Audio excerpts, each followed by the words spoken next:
Kaya Master Lodi, mga kasama natin dito. Oh. Hi! Hi, Jason! Wala na.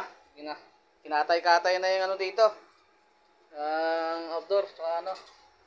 Ang ending Piping. yan, ano? Yun o. Yun. Sound. Mapagawa pa kami ng mga improvise dito. Ito pa yung indoor niya oh. Ending yung sounds.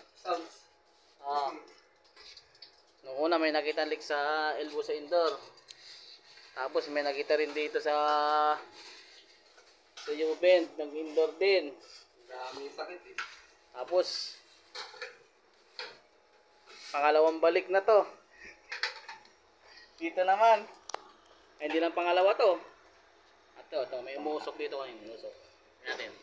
Yan, umusok. Hawakan natin. Bitawan muna ako mag-usap. Ay, ilagay. Lakas ang link. Diba?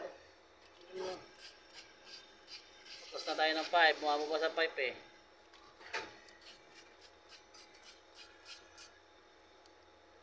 Yun o. Kita-kita ba? Kaya nasa loob po mga Master Lodi yung leak nito. So hanapin natin kung anong gagawin natin dyan. Ayan, napaklas tayo dyan. Sana nandito lang sa malapit sa outdoor.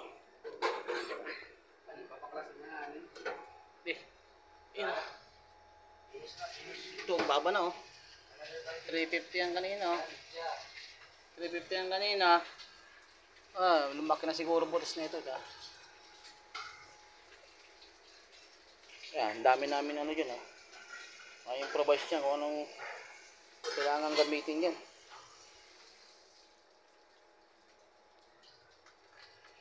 Ito yung leak. Maya tayo na.